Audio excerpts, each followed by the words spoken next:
네, 시청자 여러분 안녕하십니까? 썰전 라이브 시작하도록 하겠습니다. 오늘 썰전 라이브에서는 오늘 윤석열 전 검찰총장 측에서 이런 말을 했습니다. 압도적 정권 교체를 하겠다. 압도적 정권 교체 무슨 말인지 쉽게 이해가 됩니까? 잘 이해가 안 됩니다. 일단 압도적으로 하겠다는 건데 무슨 뜻인지 그리고 가능한지 오늘 썰전 패널들과 짚어보도록 하고요. 오늘 송영길 더불어민주당 대표의 교섭단체 대표 연설이 있었죠. 이 연설문에서 눈에 띄는 대목은 특정 세력이라는 단어였습니다. 친문 세력과 거리두기를 확실히 하는지 이 부분도 짚어보도록 하겠습니다. 오늘 썰전 패널은 김영진 더불어민주당 의원 그리고 조혜진 국민의힘 의원이 지금 뒤에 저렇게 준비하고 계십니다. 자, 이성대 기자, 예. 오늘 뉴스 썰기에서는 어떤 뉴스를 썰어보나요? 오늘은 이름을 놓고 서로 싸우는 모습을 좀 찾아봤습니다. 이름, 예. 너의 이름은 이런 것도 있는데 예. 이름을 서로 어떻게 짓자 이런 겁니까? 그렇죠. 이름을 가지고 이제 좀 싸우는 겁니다. 마치 장명은 아닐 것이고 당명 얘기죠? 정치 얘기입니다. 알겠습니다. 대충 무슨 얘기인지는 알겠는데 예. 일단 당명을 새로 만들자 이런 얘기죠? 알겠습니다. 강재영 아나운서, 오늘 영끌 인터뷰에서는 누구를 인터뷰합니까? 네, 국내 전기차를 운전하는 택시 기사가 네 번째 급발진 의심 사고를 겪었다고 합니다. 그 운전자를 연결해서 당시 상황을 좀 생생하게 들어보고자 합니다. 저도 영상을 봤는데 네. 믿기지가 않아요. 이건 급발진 같다는 생각이 확 들고요. 네. 잠시 뒤에 좀 보도록 하겠습니다. 썰전 라이브 본격적으로 시작합니다.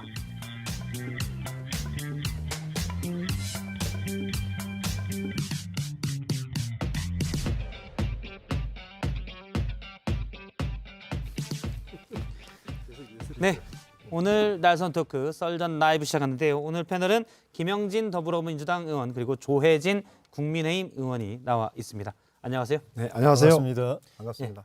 저희가 할 얘기들 좀 있는데 일단 강지영 아나운서의 첫 주제 소개를 듣고 얘기를 나눠보도록 하겠습니다. 내년 대선을 향한 관심 점점 뜨거워지고 있습니다. 국민의힘 대선 경선 버스에 윤석열 전 검찰총장이 과연 탈 것인가, 탄다면 또 언제 탈 것인가가 관심이죠. 버스 출발 시간을 두고 이준석 대표와 윤 전 총장 측 줄다리기가 계속되는 지금, 사실상 윤 전 총장의 대선 출마 시점을 가늠할 수 있는 힌트가 대변인을 통해 나왔습니다. 6월 말 7월 초 정치 참여 선언 계획이라고요. 그러면서 이런 말도 했습니다. 지금 국민의힘에서 이기는 것만으로는 큰 의미가 없다. 대선에서 그러니까 보수와 중도를 이탈한 진보 세력까지 아울러 승리해야지 이게 집권 이후에 안정적 국정 운영까지 도모할 수 있겠다. 압도적 정권 교체를 위해 진보까지 아우르겠다는 윤 전 총장. 최근엔 김대중 도서관을 방문해 김 전 대통령의 가르침을 깊이 새기겠다는 방명록을 남기기도 했는데요. 8월 출발 예정인 보수정당 국민의힘 대선 버스, 윤 전 총장이 시간에 맞춰 모습을 보일지 궁금해집니다. 예, 첫 번째 주제는 윤석열 압도적 정권 교체 얘기로 시작을 하겠습니다. 본격적인 이야기를 하기 전에 지난주에 이제 국민의힘 전당대회가 있었고요. 지난 수요일 날 얘기를 조혜진 의원님이 이제 출마를 하셨기 때문에 당연히 될 걸로 김영진 의원님이 예상을 하셨는데 안 됐습니다. 제 업보입니다. 죄송합니다. 제가 그때 책임지라고 이야기했던 것 책임지라고 같은데 했는데 저는 책임 완수를 못 하셨는데 저는 반드시 되실 거로 전 예측을 했는데 아까 미리 대기실에 오셔서 안절부절 하시더라고요. 제가 사과했습니다. 예. 저희 공식적으로 하셔야지. 저희 프로그램 입장에서도 국민의힘 최고위원회에 우리 취재원 한 명을 딱 예. 넣을 수 있는 기회였는데 예. 안타깝게 됐습니다. 예. 왜 그러셨어요, 근데? 예. 예. 지금 영상이 잠깐 예. 나오고 있는데 예. 예. 새벽 종이 울렸네, 새 아침이 밝았네, 너도 나도 일어나 새 마을을 가꾸세 살기 좋네. 예. 지금 사실 전당대회 기간 중에 조혜진 의원이 이제 직접 저렇게 노래도 부르고 예. 춤도 추고 예. 제가 자세히 들었는데 예. 노래는 음정과 박자가 다 맞습니다. 예. 다만 춤은 예. MZ 세대가 나오고 있는 마당에 예. 너무 구태의연하지 않았나라는 지적이. 우리 저 미랑 아리랑 그게 아. 맞춰서 이렇게 예, 했어요. 지역구가 밀양 쪽이시니까요. 예, 밀양 아리랑에 맞췄는데 어쨌든 원래는 그 지역에서 이렇게 트위스트도 하고 웬만한 그 댄스 종목은 다 구사합니다. 지금 이준석 대표에 대한 관심이 큰데 너무 차별화가 아니라 조금 이렇게 좀 그런 모습이 보이지 근데 않았을까? 제가 보니까 이번에 예. 전 조혜진 의원님이 선택을 받을 줄 알았는데 예. 이상하게 같이 기재위에 있어요. 기획재정위원회. 예. 법사위는 다 됐고 기재위 다 떨어졌어요. 이상하게 이게 그래서 이게 이 여의도 정치가 조금 싸움꾼을 원하는구나. 합리적이고 논리적이고 점잖게 얘기하거나 대안을 제시하는 사람보다는 좀 싸움하는 사람을 좋아하지 않나. 예. 그런 게 있어요. 그러면 김영진 의원님 킁킁 부시려면은 빨리 이게 방향을 바꾸셔야 되는데 이번에 기재위 간사로 이당 간사로 그렇죠. 어제 임명되셨는데 뭐 저는 이제 어려운 거죠. 지금 큰 선거 그러니까. 가시려면 절대 이제 어려운 거죠. 아니, 저희가 이제 너무 싸우는 그때 목소리들만 부각되다 보니까 그러다 보니까 자꾸 이제 싸우는 목소리를 내시는 의원님들도 많고요. 그렇지 않은 문화를 저희가 물론 저희도 이제 불꽃 효과를 쓰긴 합니다만 네네네. 그건 그건 싸우는 아주 건 아니니까. 가끔만 그건 아주 가끔만 쓰고요. 네. 알겠습니다. 이것도 한철인 것 같습니다. 네. 혹시 최고위원회 입성이 안 되셨더라도 네. 관련 소식은 좀 취재를 해서 전해주시면 예. 고맙겠습니다. 예, 열심히 하겠습니다. 알겠습니다. 본격적으로 얘기를 좀 시작하도록 하겠습니다. 앞서 이제 압도적 정권 교체라는 표현을 윤석열 전 총장의 대변인인 이동훈 대변인이 썼습니다. 그걸 하겠다라고 했는데 그러면 이제 탈진보 그러니까 문재인 정부에 실망한 유권자들까지도 포용하겠다. 일단 이렇게는 해석이 되는 것 같아요. 가능하겠다고 보십니까? 뭐 꿈꿀 수 있죠. 모든 가능성은 항상 열려 있는데 그게 어떻게 현실화되느냐의 문제인데 저희들도 조사를 해보면 민주당 정부에 실망한 사람들이 아직까지 가지 않았다. 아직 지금 지켜보고 있다. 어떻게 이후에 잘할 것인지 못할 것인지. 그래서 잘하면 오고 아마 못하면 가겠죠. 그런데 그 층은 제가 보기에는 진보층까지는 아마 그건 약간 좀 분석이 잘못됐다라는 생각이 들고요. 그래서 진보 40, 보수 40, 중도 20에 현재 큰 흐름들이 이어가고 그 사이에 중도층에서 어떻게 선택하느냐. 이게 아마 다음 대선에 승패를 가름하지 않을까. 아마 그런 얘기를 하지 않았나. 탈진보는 제가 보기엔 너무 나간 얘기다. 그런 생각이 듭니다. 이미 넘어왔는데요. 진보층이요? 많이 넘어왔어요. 우리 국민의힘만으로는 도저히 할 수 없는 일들이 지금 벌어지고 있어요. 서울시장 선거, 부산시장 선거 이긴 것도 그렇고 이번에 이 바람이 불어서 30대 원외를 당대표로 만든 거 이게 국민의힘의 조직, 지지층, 당원 이 노선만 가지고는 꿈도 꿀 수 없는 일이 벌어지고 있거든요. 저는 윤석열 전 총장 대변인 이야기 듣고 저분들이 이번에 전당대회 때 내 그 최고위원 연설을 열심히 들었나 하는 생각이 들어요. 제가 한 얘기 그대로 했거든요. 예. 제가 이제 그건 일단 근거는 없고요. 일단 이게 계속하시죠. 죄송합니다. 그러면 서로 이제 이심전심, 예. 조심, 윤심인가? 저기서 말하는 압도적 정권 교체라는 거는 간단한 말이에요. 선거에서 내년 3월 9일 대선에서 압승하겠다는 거거든요. 지지율 격차를 확 벌려가지고 이명박 대통령 당선될 때 500만 표 차이로 벌어졌거든요. 그런데 우리 보수표 중에서 이회창 후보님 표가 또 350만 표 가져갔어요. 합하면 850만 표 차이로 이겼다라고 이제 평가를 하는데 그걸 압승을 하겠다는 의미입니다. 근데 왜 제가 제 이야기를 들었나라고 생각했던 거는 이미 우리 쪽에 이런 바람이 불고 그 4.7 재보선에서 그런 결과가 나오고 한 게 국민의힘의 지지에다가 중도층 또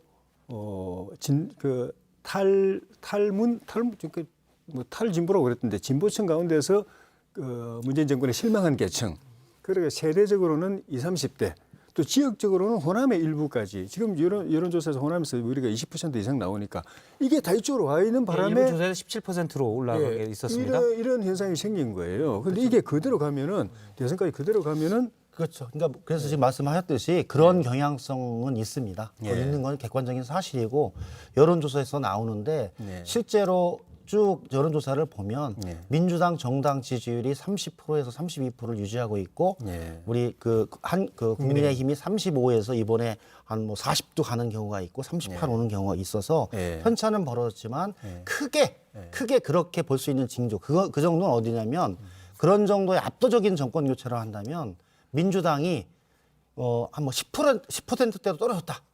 이 정도 되면 제가 보기엔 그 말에 대해서 동의하는데 현재 그 수준은 아니고 민주당은 평균 35%에서 현재 조금 이 전당대 컨벤션 효과로 조금 빠져서 현재 있는 상황이고 이것이 10%대로 간다 하면 동의. 그러나 그렇게 가지는 않는다. 그래서 압도적이라고 하는 부분들은 말씀하셨듯이 이명박 대통령이 이겼을 때 2007년 그리고 2017년에 문재인 대통령이 20% 이상으로 이겼을 때 이런 정도의 차이를 압도적이라고 보는데 제가 보기에는 이번 대선은 저는 오차범위 이내 5% 이내에서 결정될 것이다.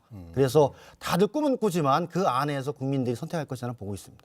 일단 뭐 김영진 의원의 말씀은 얘기는 그게 있습니다. 지금 여권 내 여론조사에서는 1등을 늘 하고 있는 이재명 지사의 최측근이기 때문에 압도적이라고 하면 이 지사는 과연 어떻게 하라는 거냐. 여기 이제 다분히 반영돼 있죠. 객관과 주관이 약간 섞여 있습니다. 예. 그 제가 이제 아니, 제가 최측근이라고 해서 모신 겁니다. 그 최고위원 그 선거 때 제가 이야기했던 게 결국은 정권 교체가 된다면은 국민의 힘으로 되는 게 아니라 그 정권 교체를 해야 된다고 바라는 중도 또 일부 진보 세력 그리고 호남의 일부 그리고 2030 세대가 합쳐져서 정권 교체가 이루어지는 거다. 그래서 이 틀을 어떻게 짜느냐가 중요하다. 그래서 제가 최고 이제 지도부에 들어가게 되면은 선대위 자체를 통합 선대위를 하겠다. 이분들이 다 들어오는 선대위를 만들겠다. 그래서 정권 교체를 해서 우리가 집권하게 되면은 국민의힘뿐만 아니라 이분들도 다 정권에 들어와야 된다. 청와대에 들어와야 되고 정부에 들어와야 되고 그다음에 그 세력을 당으로 새로 만들어야 된다. 통합 정당을 만들어서 석 달 뒤 지방선거 치르고 2년 뒤에 국회의원 선거 치러야 된다. 근데 현실적으로 보면 제가 보기에는 저는 이제 압도적인 정권 교체라고 하는 문제들이 이제 윤석열 그 전 총장의 지지율이 오차범위 벗어날 때도 있고 안에서 이길 때도 있는 이 증상을 가지고 얘기하는데 실제로 윤석열 총장은 이 정치 이 시장에 나오질 않았어요. 과연 그게 정말 명품으로 갈 건지 아니면 박앤셀로 해서 그 땡처리로 갈지 아직 판단이 안 됐어요. 그리고 실제 이번에 보면서 그 김대중 기념관에가 썼던 글을 보면서 정보와 인권의 가치를 만든 김대중 대통령이 새로운 지평선을 열었다. 이게 말이 되나? 저는 그리고 두 번째, 그 다음에 성찰은 사실은 본인이 하는 거죠. 성찰이라는 말은 김대중 대통령이 하는 게 아니라 그때는 통찰이라든지 이런 말, 김대중 대통령의 총찰이 잘 새기겠다라고 했는데 그래서 이분이 나오시면은 여러 가지 사건 사고로 국민들을 즐겁게 해주시겠다. 그리고 특히 기자들한테 즐거움을 받겠다. 이런 생각이 많이 들었어요. 그거 안 느끼셨어요? 장문 실력은 조금 뭐 부족한가 보죠. 뭐 성찰이냐 성찰이냐. 김대중 전 대통령을 얘기하면서 지평선과 지평을 구분하지 못하는 거는 제가 보기에는 심각한 문제로 앞으로 해명을 해야 될 것으로 봅니다. 심각한 문제로 만드시려고 하는 것 같은데. 아닙니다. 그런 의미도 있지 않을까? 그러니까 지평과 지평선이 아니라 아까 그 압도적 정권 교체라는 말에서는 국민의힘을 플랫폼, 입당이 아닌 플랫폼이라고 썼고 중도와 진보까지 포괄하게 된 뜻을 두는 거는 국민의힘에 종속되지 않겠다. 뭐 이런 뜻도 내포한다고 정치부 기자의 상상력으로 볼 수도 있지 않나.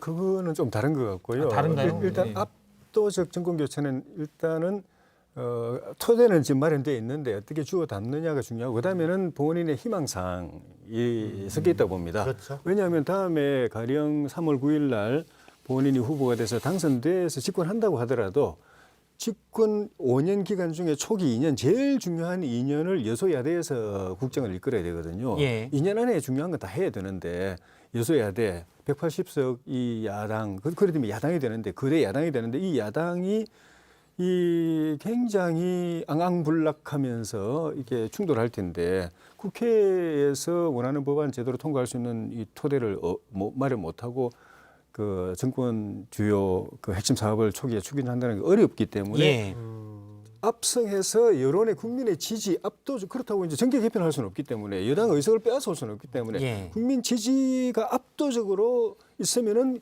국민 그 민주당이 발목을 못 잡을 거다. 저는 제가 보기에 생각이 있는 것 같아요. 저는 그게 80년대 전두환식 생각이라고 생각을 해요. 지금은 여당 소수 여당이라고 하더라도 소통과 협력을 통해서 아니면 다수 연합을 만들어서 사실은 하는 게 필요하고 국민적 동의를 얻는다면 가능해요. 근데 그래서 이번에 똑같은 현충일 날 가서 윤석열 우리 전 총장이 현충원에 쓴 글, 예. 나라를 위해 희생한 분들에게 분노하지 않는 나라를 만들겠습니다. 예. 그래서 야, 이게 대통령 후보가 분노라는 말을 과연 쓸 수 있을까? 그 분노의 대상도 사실은 국민이거든요. 국민들이 나라를 희생한 분들에 대해서 적절하지 않은 표현과 행위를 했다고 하더라도 그 국민들이 무슨 척결하거나 삼천교육대를 보내거나 그런 국민은 아니잖아요. 그러면 그런 국민들에 관해서도 통합을 통해서 또한 여러 가지 통해서 같이 갈 수 있는 길을 열어나 나가는 것이 저는 대통령으로서 입장이지 그렇다라고 해서 분노하지 않는 나라를 만들겠다라고 하는 거는 한마디로 공안 통치하겠다. 전두환처럼 삼천교육대 데려가서 그런 애들 특수부 검사처럼 잡아가서 다 서울구치소에 놓겠다. 이런 말이 선뜻 생각나더라고요. 그래서 저는 언어에 있어서 대통령이라고 하는 분들은 분노 뭐 이런 얘기는 저는 처음 들어봤어요. 그래서 아니요. 아무도 제가 언어 선택이 보기에는 이제 부적절하다. 아무도 저는 현충원에서 외국을 상대로 외적을 상대로 아니면 전쟁의 한 상대로 이런 경우는 쓰지만 내국인을 국민을 상대로 분노를 쓰는 건 적절하지 않다. 저는 그래서 대단히 검찰총장으로서 가지고 있는 특성 유죄 아니면 무죄, 착한 사람이면 나쁜 사람 그것을 통해서 나는 이게 하려고 하지 않나 하고 압도적인 정권 교체도 그런 개념이라고 봐요. 저는 좀 다르게 네, 봐요. 어떻게 보세요? 일단은 분노라는 거는 문재인 대통령이 있었어요. 후보 때, 신촌 유세 때. 그때 안희정 그 후보가 통합해야 된다고 이야기했을 때 분노하지 않는 사람은 그러면서 굉장히 강경한 발언을 했어요. 그때 그날 마침 이제 JTBC 여기 제가 예. 그 2시인가 그 뉴스 현장인가 거기에 패널로 백원우 전 의원하고 둘이 패널로 하고 있던 중에 그 현장에 그 신촌 유세에서 분노해야 된다. 분노하지 않는 사람은 이거는 문제가 있다. 안희정 후보를 공격하는 발언이었는데 굉장히 그걸 보고 제가 깜짝 놀랐어요. 그래서 국민 통합을 해야 되는데 대통령이 되시면은 저렇게 말씀하시면은 정말 걱정된다. 그리고 끝나고 난데 백원우 전 의원하고 둘이서 제가 진지하게 이야기했어요. 그러면 안 된다. 나라 또 두 조각 난다. 그러니까 백원우 전 의원은 그 당시 저거는 그냥 우리 강경 지지자들 향한 메시지고 집권하면 절대 그렇게 안 간다. 통합적으로 간다고 이야기하셨는데 잡자마자 적폐청산하고 백원우 의원님이 적폐청산 총괄 책임 민정 비서관인가 하시고 아유 참 그래서 저는 그래서 저분은 그 주제만 얘기할 수 없으니까 제가 이제 팩트 제가 바로 지금 음. 휴대폰으로 찾아봤는데요. 예.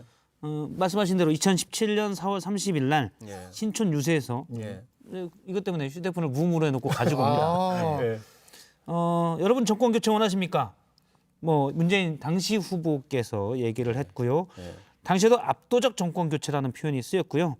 분노라는 표현이 나오긴 합니다. 지난 겨울 우리는 분노했습니다.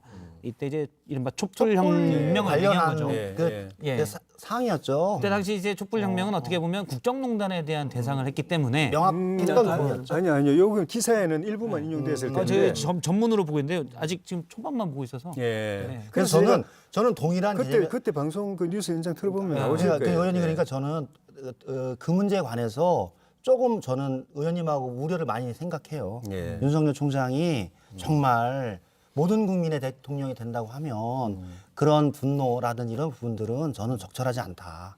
저는 국민을 상대로 예. 분노는 안 맞습니다. 일단 특히- 요 얘기만 계속 할 수는 없기 때문에 윤 총장의 발언은 나라를 위해서 희생하신 분들이 분노하지 않는 그러니까 분노의 주체가 나라를 위해서 희생하신 분들인데 이분들이 지금 분노하고 있거든요. 그분들은 저는 정부의 제가 처사에 보기에는 대해서. 자기가 정말 6.25 전쟁 때 월남전에 천안함 유가족도 얼마나 분노하고 있습니까? 그다음에 뭐냐면 일제에 맞서 죽을 때 예. 그런 생각하지 않으세요. 아니 지금 이 정말 정부의 정말 아주 정말 나라를 구하고 우리나라를 지키고 우리나라를 위해서 했던 것에 대한 생각을 가지고 그 자리에서 자기의 목숨과 이 마음을 버리셨던 거죠. 근데 그래서 그랬는데 그런 부분에 대한 존중은 있지만 그것을 분노하지 않는 나라라고까지 해서 아니, 그런 그분들은 분들에 그러면 대해서- 분노하지 않는 나라를 만들 건 아니잖아요. 요 얘기는 근데 그런 두분 분들에 다 대해서 지금 정부가 하는 게 다 문재인 아니, 정권이 그건 하는 게 그건 두분 다 느낌이었다. 뜻을 다 느낌이었다. 그리고 이제 다 저기 표시한 거기 때문에 다음 주제가 있습니다. 윤 총장 그 저기 뒤에 이철우 그 교수가 하실 말씀들이 훨씬 국민 많은 게 통합이라고 있어요. 이야기했기 때문에 저는 방향을 통합으로 잡고 있다고 봐요. 알겠습니다. 예. 자, 두 번째 얘기는 잠깐 저희가 두 번째 주제는 아니고요. 윤석열 전 총장과 관련된 얘기인데 검증 문제에 대한 얘기도 좀 나왔습니다. 잠깐 얘기를 직접 들어보겠습니다. 아마 그 공세가 오더라도 당당하게 본인이 뜻을 하시니까요. 그 부분에는 전혀 그렇게 게 없다라는 입장이 아닌가 싶습니다. 예, 전혀 꺼릴 게 없다. 지금 이제 김영진 의원은 제가 몇 번 강조하지만 이재명 지사의 최측근, 캠프의 브레인, 뇌 이거죠 브레인. 예, 뇌신데 윤석열 전 총장의 엑스파일을 모으고 있습니까? 모릅니다. 지금 목소리가 조금 떨리시는데. 모릅니다, 몰라. 예. 뭐 지금 언론에 나왔던 예. 그 저기 배우자분 또 장모님 관련한 사안들이 있는데 그것도 현재 재판 중이고 예. 객관적인 사실을 가지고 검증을 하는 거지 그것을 가지고 엑스파일을 가지고 누구를 죽이겠다 이렇게 정치하는 사람은 없습니다.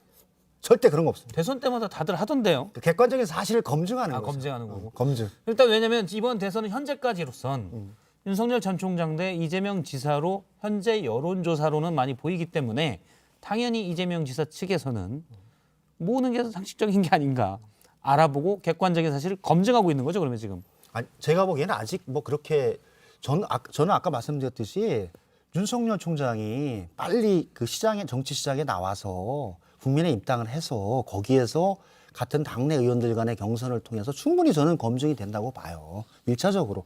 왜냐하면 우리들이 2007년부터 12년까지, 12년부터 17년까지 친이 친박이 얼마나 검증을 심하게 했어요. 저는 내부 검증을 통과한 다음에 그다음에 우리가 검증하겠다 그런 입장입니다. 제가 국민의힘에서도 국민에게 선택받지 못할 할 윤석열 총장 후보로 내보내겠어요? 저는 절대 그러지 않는다고 생각해요. 그러면 먼저 내부에서 예선전을 거쳐서 통과하면 그 이후에 X파이든 Z파이든 Y파이든 검증할 수 있게끔 준비하는 거지. 여기도 엄청나게 많아요. 제가 보기에는. 검증할 게. 그렇지 않나요? 저희 이재명 지사도 거기 입장은 동일합니다. 내부에서의 예선전을 거쳐서 검증을 받고 그런 다음에 본선에 나가서 그분이 윤인지 윤지 누군지 아무지 모르잖아요. 그렇게 했을 때 검증하는 거죠. 예. 그래서 저는 먼저 검증은 여기서 해야 될 것 같아요. 내부 검증이 있지만 일단 이쪽에서도 만약 되면 X, Y, Z까지 검증할 수 있다. 그건 된 다음에. 된 다음에. 된 다음에. 아직 제가 보기에 넘어야 할 산이 너무 많습니다. 내부에서는 어떻게 보십니까? 정말 꺼리낌 없다고 보시나요? 지금 저는 사실 모르는데 일단 뭐 그런 양측의 되고 있는 입장을 거는 들어봅니다. 보니까 본인 관련된 거는 한 건인가 두 건인가 그렇고 나머지 부인 관련된 거 두 건, 뭐 장모님 관련된 거 두 건, 뭐 그런 정도던데. 잘 안 들리니까 약간 크게 말씀해 주시면. 예. 이때 좀 데시벨을 괜찮습니까? 낮추시면. 예. 그런 것 같은데 제가 그걸 보고서 느낀 게 지금 아직 우리 당에 안 들어오셨기 때문에 우리가 뭐 어떻게 뭐 도와드릴 일은 없는데 들어오신다고 가정하면은 야, 그 참 우리가 어떻게 살다 보니까 민주당의 모범 답안을 우리가 이렇게 쓸 일이 생기네. 예. 왜냐하면은 그 윤석열 전 총장에 대한 그런 여러 문제나 의혹 제기는 민주당에서 이 모범 답안을 다 깠어요.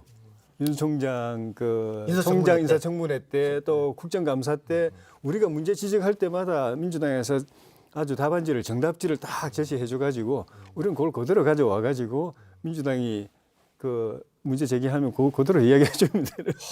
어쩌다가 우리가 참 민주당 답안지까지 우리가 세월이 오게 됐는지 참. 제가 보기엔 제가 보기에는 좀 덜 날카로웠던 것 같아요. 그런데 제가 보기에는 어느 정치사에서 내부 경선을 하는데 그냥 넘어간 적 없어요. 이명박 대통령, 박근혜 대통령 그랬고 정말 당이 반으로 잘라질 때까지 검증을 했어요. 이번도 마찬가지입니다. 그렇게 하라고. 아니죠. 제가 보기에는 왜냐하면 거기 같이 경선을 하시는 분들도 마찬가지고 민주당도 마찬가지입니다. 그거는 제가 보면 피상파장입니다. 왜냐하면 뭐 이재명 우리 당에서 측에서는 왜냐하면 원래 그 그쪽에서 먼저 당들이 보면은 검증하고. 우리 당에서 지켜보다가 우리 당에서 나온 거 가지고 다 가져가 쓰더라고요. 그러니까 이 파일을 갖다가 알겠습니다. 우리가 우리- 만들어서 달라는 얘기 같던데. 저희가 또 이게 편집 없이 하는 거기 때문에 뭐 녹화면 키우기 하고 편집하면 되는데 그게 안 되니까 저희가 이제 첫 번째 주제는 여기서 끝내고 윤석열 전 총장의 목표 압도적 정권 교체 한 줄 평을 좀 부탁을 드리겠습니다. 어떻게 보십니까? 한 줄로 이야기해요. 네. 가능할 거로 보십니까? 물은 그런 방향으로 흘러가고 있는데 바켓으로 주워 담는 게 중요하다. 좀 전에 제가 말씀드린 예. 그 선대위도 통합 선대위 만들고 만약에 집권하게 된다면 통합 정부 만들고 중도, 진보 또 2030 예. 호남 일부까지 들어간 통합 정부 만들고 그 세력으로 정당을 새로 만들어서 그다음 지방선거도 이기고 총선도 이기고 하면 다음 정부 우리가 집권한다 과정했을 때 다음 정부가 탄탄대로로 가게 된다. 한 줄로. 제가 일단 한 줄 내시면 바켓으로 쓸어 담는 게 예, 저희 예. 손평지 PD가 바켓이라고 하면 이렇게 그걸 자막치기가 애매하거든요. 그러니까 모두 쓸어 담는 게 중요하다. 예, 쓸어 이렇게 담는 게 해석하겠습니다. 바가지에 쓸어 담는 게 중요하다. 너무 작습니다. 바가지 좀 작잖아요. 네. 바켓은 이렇게 양동이에 쓸어 담는 게 자막으로 치기가 애매해서 양동이로 합시다. 제가 라이브니까 어쩔 예. 수가 없습니다. 드럼통으로 쓸어 담는다. 드럼도 영말이고 양동이라 합시다. 양동이로 쓸어 담는 게 중요하다. 네. 예, 한 줄 평. 저는 지금 아직도 안 나오셔가지고 네. 꿈속에 계신 것 같아요. 그래서 그대 아직도 꿈꾸고 있는가? 저는 제가 보기에는 이게 정치인의 지지도라는 게 본인 한 줄 평이니까 했잖아요. 거기까지만 하고 그냥. 그러니까 한 줄 네. 부연 설명을 해야 되니까. 알겠습니다. 뭐냐면 정치인의 지지도라는 게 스스로 열심히 올려서 얻은 지지도는 단단해요. 그런데 그렇지 않은 지지도는 사실 숫자에 불과합니다. 그래서 나와서 만들어 가야 돼요. 제가 그거를 과거에 안철수, 반기문, 정몽준 다 봤어요. 시장에 나오기 전에는 뭐 23, 25, 30일까지 가다가 어느 하루아침에 딱 떨어집니다. 그래서 그대 아직도 꿈꾸지 말고 빨리 나오셔서 현실화시켜라. 예. 자막으로 이제 손평지 PD가 다 쳤을 것 같고요. 알겠습니다. 바로 두 번째 주제로 넘어가도록 하겠습니다. 강정 아나운서입니다. 오늘 6월 임시국회가 문을 열었습니다. 민주당 송영길 대표 취임 후 첫 교섭단체 대표 연설을 했는데요. 일단 눈에 띄는 키워드는 청년. 오늘 연설에서 무려 21차례나 언급했습니다. 지금은 청년 재난의 시대라며 대통령에게 청년 특임 장관 신설을 제안하겠다고도 했는데요. 아무래도 국민의힘 이준석 대표가 신경 쓰였던 모양입니다. 하지만 송 대표의 연설에서 가장 주목받은 건 바로 이 대목입니다. 자유롭게 자기 의사를 표현하도록 보장하는 것이 중요합니다. 특정 세력에 주눅들거나 자기 검열에 빠지는 순간 민주당은 민심과 유리되기 시작할 것입니다. 조국의 시간을 국민의 시간으로 전환시켰습니다. 송 대표는 이달 초 기자간담회에서 조국 사태에 대한 사과로 친문 강성 지지층으로부터 탄핵 요구까지 받았습니다. 오늘도 조국의 시간을 국민의 시간으로 전환시켰다며 다시 한번 조국 사태와 선을 그었는데요. 사실상 당내 강성 친문 인사와 지지층을 겨냥한 메시지란 분석이 나오고 있습니다. 내로남불 반성하며 강성 지지층에 휘둘리지 않겠다는 송 대표, 국민의 신뢰를 다시 얻겠다는 다짐 이뤄낼 수 있을까요? 예, 두 번째 주제는 조국의 시간을 국민의 시간으로입니다. 주제가 이제 나가는 동안 어려운 문제입니다. 예, 김영진 의원님이 이렇게 하셨는데 송영길 대표의 첫 교섭단체 대표 연설 뭐 전반적으로 평가하면 너무 주제가 넓으니까 앞서 이제 조국의 시간을 넘어 국민의 시간으로 뭐 이런 표현들 어떻게 평가하십니까? 저는 송영길 대표가 당대표를 출마하면서 캐치플레이즈가 예. 민주당의 이름만 빼고 다 바꾸겠다. 그것은 정치 행태, 스타일, 그다음에 행동 양식, 그리고 그동안에 잘못했던 부분들을 바꿔서 새로운 민주당을 만들겠다라고 하는 부분이었고 그 속에 가장 중요한 부분 하나가 사실은 조국 문제에 관한 자기 입장이었어요. 그래서 조국 문제에 관해서 총괄적으로 사과를 했고 법률적인 문제를 떠나서 실제로 그 자녀의 입시 문제로 드러났던 그런 문제에 관해서는 법률적인 판단은 현재 법원의 판단을 기다리고 있지만 그로부터 드러난 여러 가지 문제점에 대해서 과거 정의와 상식 그다음에 공정을 얘기했던 사람들의 입장으로서는 반성하고 성찰해야 된다. 우리도 그런 입장에서 벗어날 수 없고 민주당에 있는 송영길을 비롯한 저를 비롯한 모든 사람들이 반성하고 다시는 그런 길로 가면 안 된다. 그런 입장을 표명했고 오늘도 그런 취지에서 얘기를 했다라고 봅니다. 예. 당내 분위기가 좀 그렇게 많이 가고 있습니까? 왜냐하면 오늘 언급 중에 그런 얘기도 있습니다. 특정 세력에 주눅들거나 자기 검열에 빠지는 순간 제대로 이제 할 말을 못 한다는데요. 이 부분은 이제 강성 지지층, 이른바 문자 폭탄 또는 뭐 강성 친문 의원들의 목소리 이런 거를 이제 염두에 둔 것 아니냐라는 해석이 나오는데 그렇게 볼 수도 있죠. 이제 송영길의 시간이 제대로 되고 있냐? 아니면 송영길의 시간이 사실은 뭐 강성 지지층이랄지 일부 그래서 막히고 있느냐? 어떻습니까? 저는 송영길 대표가 자기가 얘기했던 바를 그래도 뚜벅뚜벅 걸어가고 있다. 송영길 대표 별명이 황소인데 소처럼 빨리 가진 못하는데 앞으로 가고 있다. 예. 그래서 그런 문제가 여러 가지 친문의 뭐 비판이나 문자 폭탄 여러 가지 있지만 그것은 그것이고 민주당이 갈 길은 미래와 청년과 그다음에 일자리와 방역과 백신과 이 경제다. 이 코드로 가고 있다라고 봅니다. 그래서 저는 송 대표가 어려움이 있지만 그 길을 갈 것이다라고 믿습니다. 오늘 민주당 대표 연설치고는 참 오랜만에 좀 색다른 연설을 들었습니다. 그러니까 크게 보면 정치적인 거, 크게 보면은 미래 비전 이거 미래 비전 참 좋았고 전체적으로 보면 송영길 대표가 정치적인 메시지든 미래 비전 메시지든 굉장히 고심해서 밑에서 써주는 게 있는 게 아니라 뭐 거의 뭐 자기가 직접 쓴 거에 가깝게 그렇게 녹여냈다는 느낌이 들더라고요. 분위기가 좀 묘했습니다. 그 보통 민주당 대표 연설하시면은 본론 들어가기도 전에 박수부터 나오거든요. 본론 들어가기 전에 박수부터 나오는데 이번에는 본론이 한참 지났는데도 박수 소리 안 나고 한 20분도 지난 다음에 한 번 나왔어요. 예, 한참 있다가 박수 그냥 다 반성과 숙고의 시간이었습니다. 한참 있다가 조금 뭐 소리 좀 이제 조용한 소리로 나고 그리고 이제 제가 세보진 않았지만은 그 전에 민주당 대표들 연설에 민주당 의원들이 박수 친 거에 한 3분의 1 정도밖에 안 나온 것 같아요. 1도 안 나왔죠. 지금 그러니까 김영진 이게- 의원은 그 이제 반성과 숙고의 시간이라고 말씀하시지만 조혜진 의원님이 얘기한 건 의원들이 지금 마음에 안 들었다. 그 특정 세력들이 똘똘한 거죠. 마음에 안 들었다 이런 것 같은데. 박수 치고 싶지 않았던 것 같은 그런 느낌이 들던데. 그래서 이 메시지가 굉장히 중요하지만 민주당 안에서 그걸 관철하는 것이 간단한 문제가 아니겠다. 그리고 그게 이제 결국 예를 들면은 조국 문제 같은 경우만 하더라도 그 메시지를 본인이 사과했지만 그 조국 그 책 나온 거 보고 대권 주자들부터가 당장 여러분들이 그에 대해서 동조하고 격려하고 뭐 이렇게 박수 치는 메시지를 내셨고 여러분들이 또 그러셨거든요. 다른 분들도.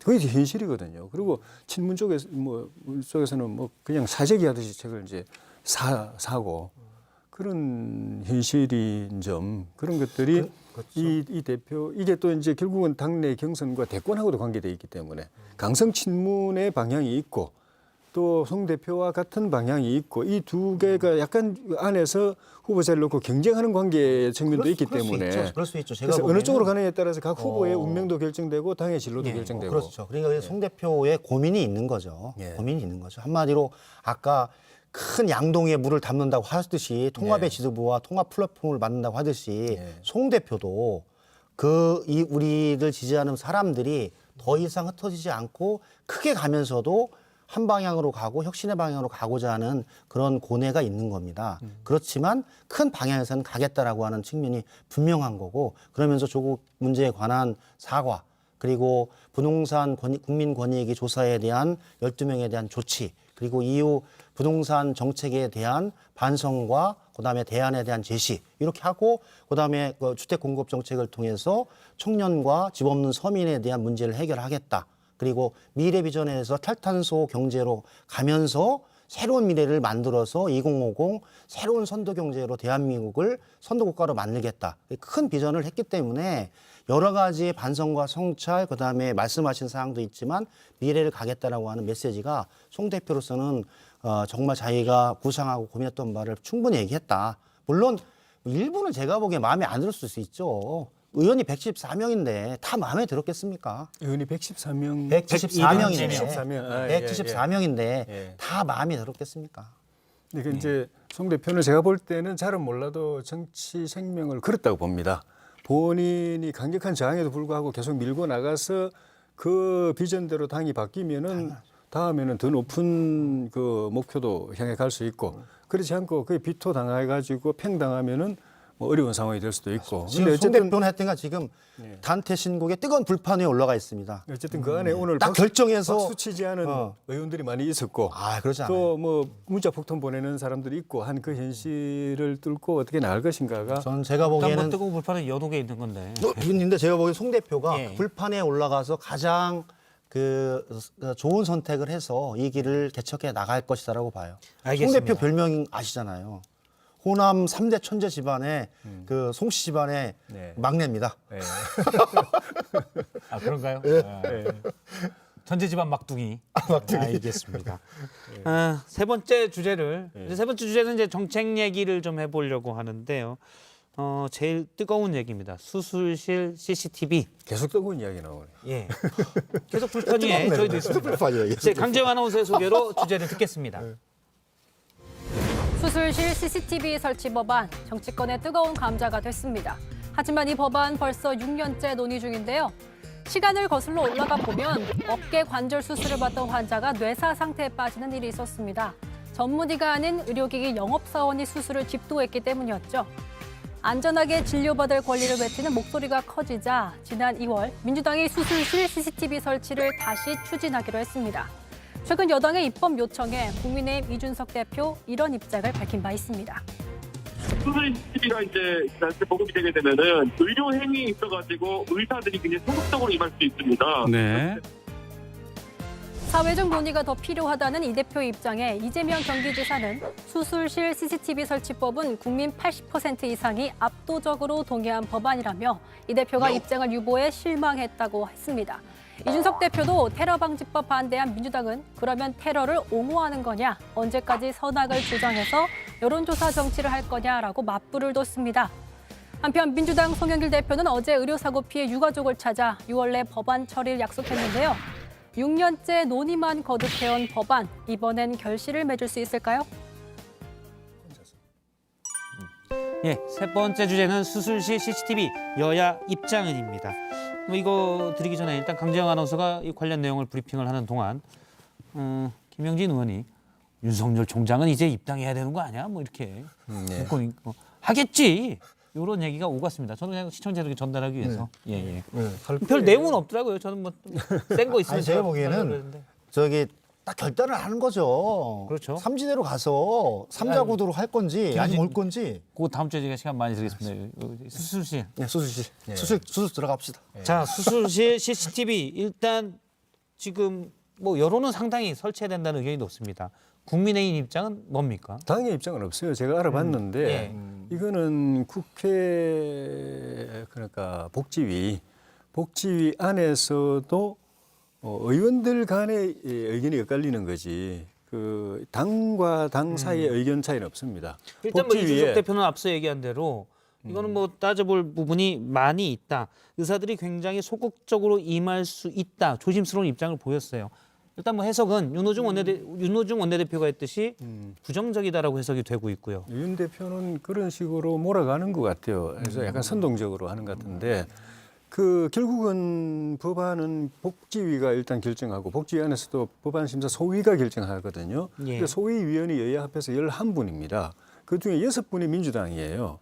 우리 당이 3분, 우리 당이 3분, 그리고 저 국민의당이 1분, 무소속이 1분, 11분인데 그중에 그 수술실 안에 설치해야 된다고 한 분은 민주당의 강병원 의원 1분밖에 없고 나머지 민주당 의원 중에 4분은 수술실 입구에 설치해야 된다고 하신 분이 4분 있고 김원희 의원님은 아예 이제 뭐 입장 표명 없으시고 우리 당 의원들 중에는 3분 중에 2분은 수술 그 입구에 설치해야 된다고 그러셨고 국민의당하고 무소속도 똑같아요.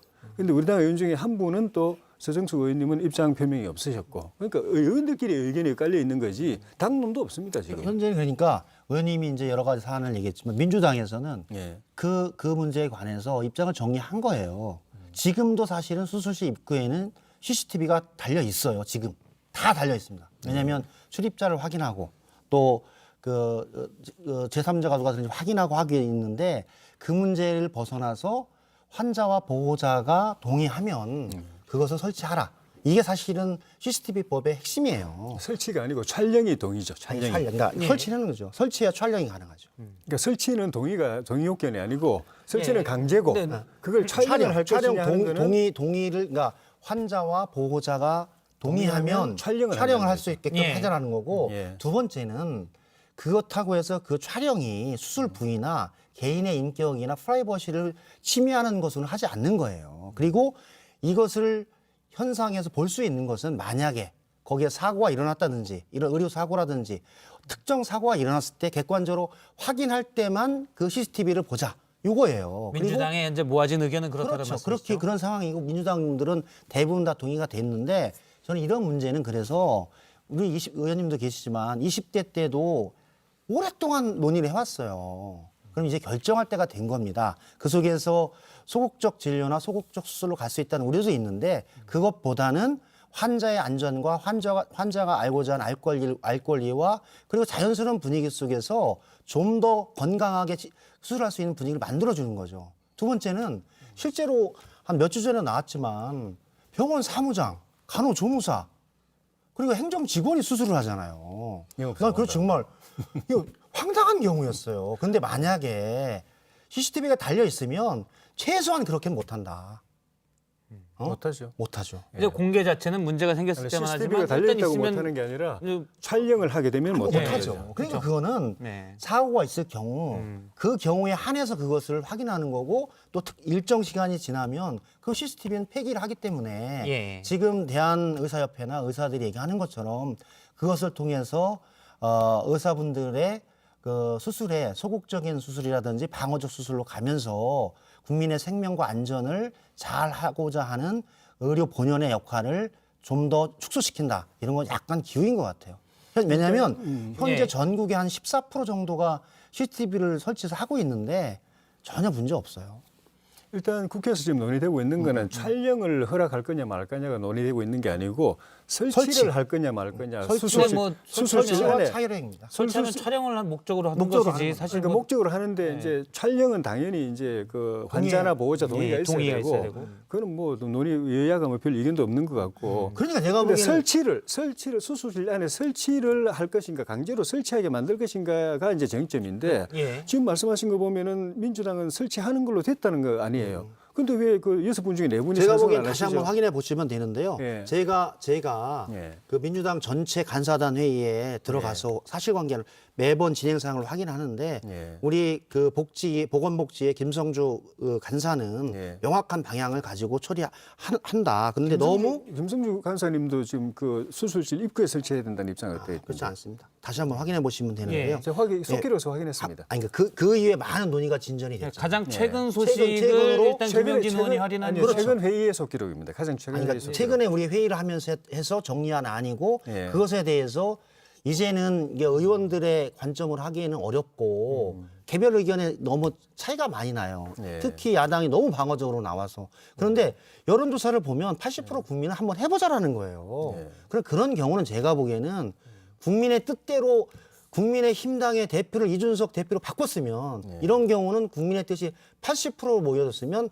시원하게 이준석 대표가 결정할 필요가 있다. 이재명 지사가 계곡 청소 어렵다고 했지만 시원하게 했잖아요. 이럴 때 한번 해보세요. 역시 이재명 지사의 측근이기 때문에 계속 이 지사 이준석 대표가 이야기하면서 민식이법을 인용을 했어요. 민식이법도 시원하게 했거든요. 근데 지금 부작용 때문에 난리 났지 않습니까? 과잉입법 때문에 피해자가 그러니까 그 법이 의도하는 목적 이외에 너무나 많은 일반 국민들이 그 때문에 그게 재촉이 돼가지고 그 과잉 처벌을 받고 하는 그게 항의가 막 쏟아져 나오니까 의원님, 저는 법을 만들 때 제대로 만들어야 된다. 민식이법이 도입하면서 예. 그러나 전체적으로 학교 앞 내거리나 학교 앞 사거리나 통학로나 횡단보도에서 95% 98%의 대다수의 사람들은 방어 운전을 하게 됐습니다. 정말 조심하고 30km 이하로 하고 더 살펴보고 왜냐하면 처벌이 가중됐으니까 그를 통해서 하는 거 있고 지금 말씀하시는 그런 사안들도 있는데 그런 부분들은 사실은 처벌의 규정이나 조사와 수사, 검사, 판사가 갔을 때 저는 조치할 수 있고 정말 문제가 된다 하면 저는 개정을 해야 된다고 봅니다. 근데 지금 그렇게 그러니까 하니까 이 문제인 CCTV 거죠. 법은 이거는 제가 보기엔 의원님 고도의 그 뭐 기술이나 이런 게 이거 요하지 않는 거예요.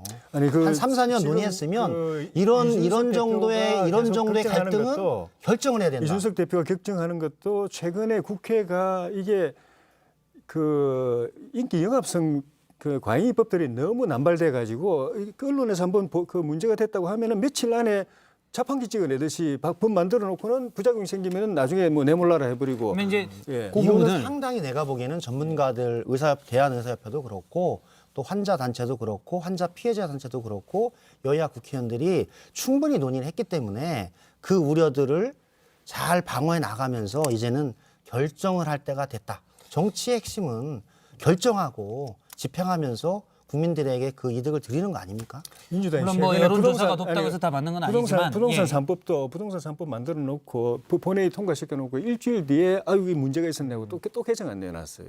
이 법이 희화화되고 있어요. 이런 거 우리는 그러면 법 그렇게 그 날림으로 법 만들 것 같으면 우리가 법을 입법 전문가라고 이야기할 필요가 없는 거죠. 저는 이 문제에 관해서는 이제 보건복지위원회 위원들 간의 논의보다는 이준석 당 대표가 딱 결정을 할 시기가 왔다 이렇게 봅니다. 이제 논의의 장에 아니 당사자가 그 소위 위원들이고 복지위 위원들인데 복지위 위원들 소위 위원들이 동의가 합의가 여야가 그 한쪽 방향으로 합의가 안 돼 있는데 야당 대표가 제가 결정한다고 되나요? 보기에는 11명 중에 그다음에 전체 뭐 한 18, 9명 중에 대부분이 복지위의 소위를 그렇죠. 얘기하는 거죠. 네. 대부분 11명인데 대부분이 동의하는데 한 명, 두 명이 끝까지 반대해서 안 되는 경우가 의원님도 의회에 있었지만 너무 많잖아요. 아니 한두 명이 아니고 제가 다시 확인해 보라고 하셨지만은 요 직전 회의 때까지 속기록을 보면은 여당 의원님들 6분 중에 4분이 뭐냐면 여당 의원 반대하셨어요. 중에 여당 지금 뭐 의원들 말씀들이 중에서 반복되니까 그런 상황이라서 저는 예. 충분하게 그러니까 그거를 논의했기 자체 때문에 당 안에서 해결해야지 우리 당에 자꾸 아니, 당 대표가 우리 당은 결정했어요. 결정했다고 하니까 당 지도부 결정한 거지. 했습니다. 그 결정 권한을 가지고 있는 소위원들이 결정을 했으니까 진행을 하시면 돼요. 예, 국민의힘에서도 일단 그 부분을 그러면 앞서 말한 이렇게 너무 이제 성긴 입법이 또 문제가 생길 수 있으니까요. 예. 같이 심도 있게 논의할 그런 생각은 있는 거죠. 당연하죠. 지금까지 예. 또 해오기도 했고요. 알겠습니다. 그러면 뭐 아까 팩트 그 부분은 민주당이 확인하면 정해졌는지 그거 이제 확인해서 다음 주에 그런 논란들이 많이 있었는 건 사실이에요. 왜냐하면 민주당이 예. 결정하면은 우리 당이 반대한다고 못한 법이 하나도 없어요. 대개 민주당이 우리 당 탓을 할 때는 자기들도 하기 싫은데 의석으로 밀어붙이면 얼마든지 가능한데 우리한테 떠넘기는 법들이에요. 그거는 재무 의원님 예. 4.7 보궐선거의 그 결과를 가지고 예. 조금 더 논의와 수기를 가지자 그런 부분이 있었지 않습니까? 그래서 입법의 과정을 예. 그렇게 하겠다는 겁니다. 저희가 편집이 안 돼서 네네. 예, 여기까지 제가 억지로 커트를 했습니다. 시간이 지금 네네. 예, 알겠습니다. 저쪽에 강정 아나운서가 또 기다리고 있어서 네네. 알겠습니다. 오늘 두 분 말씀 여기까지 듣도록 하겠습니다. 고맙습니다. 네네, 고맙습니다. 이번엔 라이브.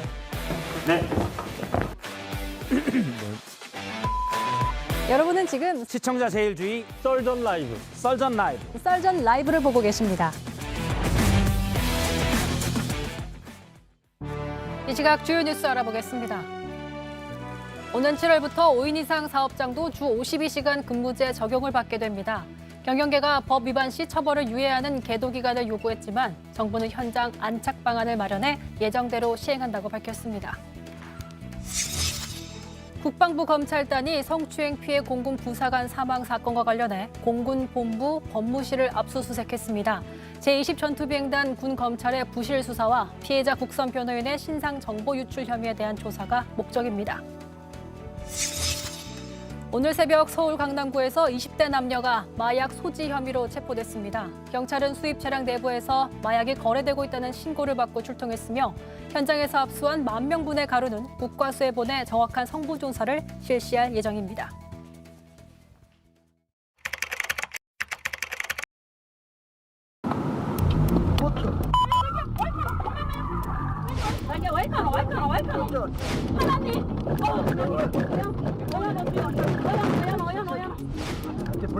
아이고 큰일 났네 하나님. 하나님.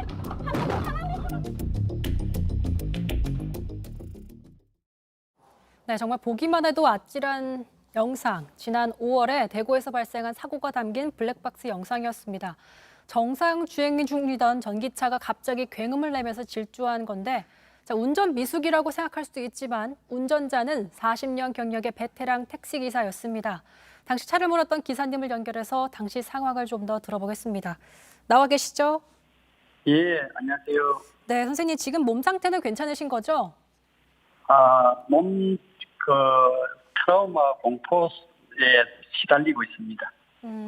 지금 보기만 해도 정말 아찔한 상황이었는데 급발진 의심 사고가 4번째라면서요?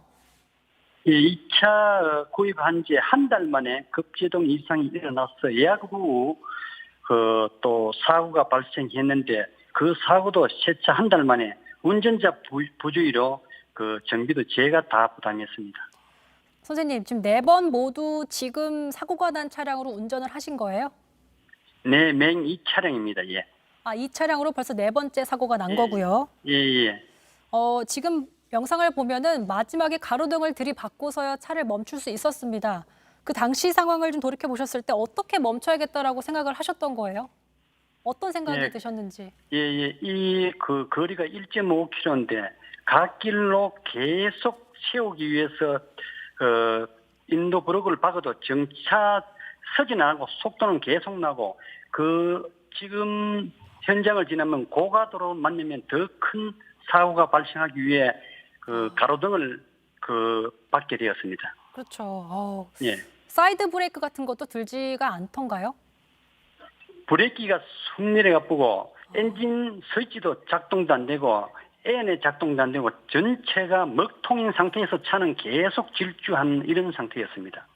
정말 아찔하셨을 것 같은데 자 그렇다면 이 해당 차량의 제조사 연락을 좀 취해 보셨나요?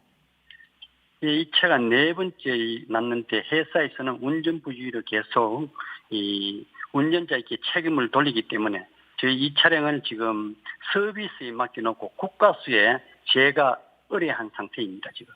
지금 국가수에 의뢰한 상태라고 말씀하셨는데 지금 현재 상태는 어떻게 진행이 되고 있는지 추가적으로 들으신 게 있나요? 나머지는 차가 정비는 들어가지 않고 이 모든 블랙박스 를 결과의 내용을 이제 국가에서 발표할 거로 알고 있습니다. 그렇다면 혹시 이 사건이 이렇게 국민들의 많은 관심을 받고 있는데 이후에 제조사에서 따로 연락이 온 건 없을까요? 아직까지는 없습니다. 예. 아직까지 없군요. 예.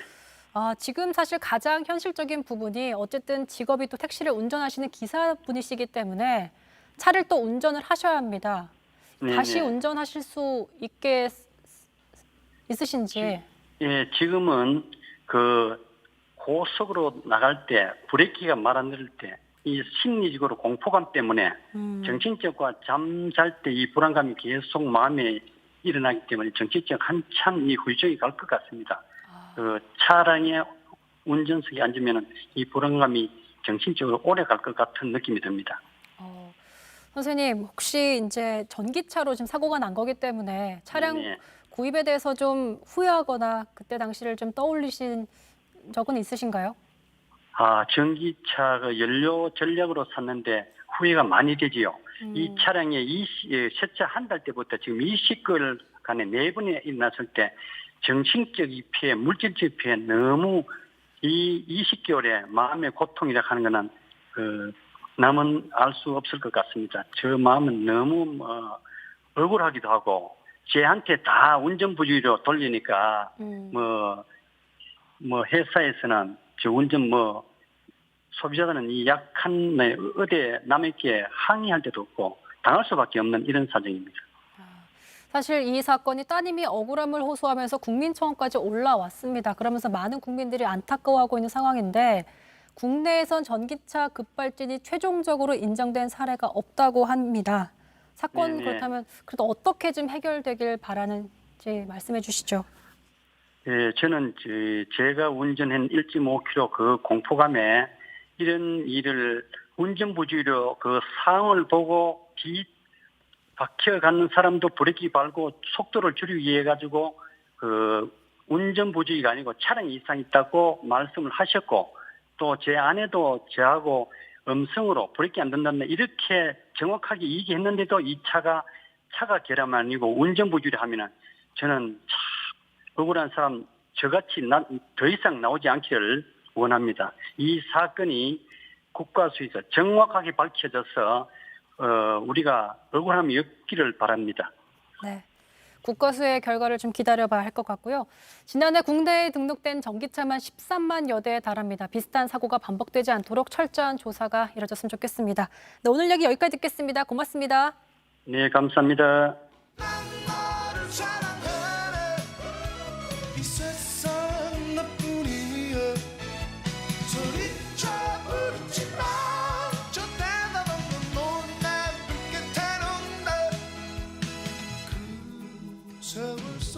네, 이성대의 뉴스 썰기 바로 시작해 볼까요? 네, 먼저 좀 보고 가겠습니다. 아, 미안합니다. 참 호칭이 참 애매하네. 지금 어째 불러야 됩니까? 자, 너의 이름은 강지영 앵커. 예, 말씀하세요. 네, 오늘 영화를 가져왔네요. 영화 얘기는 아닌 것 같고. 정치 얘기입니다. 그렇죠. 예, 지금 국민의힘과 국민의당 합당을 앞두고 지금 이름을 바꾸자 말자 가지고 지금 힘겨루기라고 있습니다. 당장 오늘 같은 경우에요. 권은희 국민의당 원내대표가 새 당명으로 가는 게 원칙 있는 합당에 부합한다라고 얘기를 했더니 이준석 국민의힘 대표는 자, 이런 기싸움을 보는 국민들은 원하지 않는다. 서로 기득권을 내려놓는 게 좋다라고 지금 맞서고 있습니다. 자, 다시 얘기하면 국민의당에서는 지금 당대당 통합이니까 이름을 바꿔야 된다. 새 당이기 때문에 그런 주장인 거고 지금 흡수합당까지 염두에 두고 있는 국민의힘 입장에서는 무슨 소리냐? 좀 이런 주장을 하고 있는 겁니다. 사실 저희도 보도하는 입장에서 가끔씩은 헷갈리는 경우가 조금씩 나오고 있는데 방금도 국민의힘이라고 말씀하신 이성대 기자인데 양측은 지난 4월에 서울시장 선거국면에서 약간 합당 합의를 했었잖아요.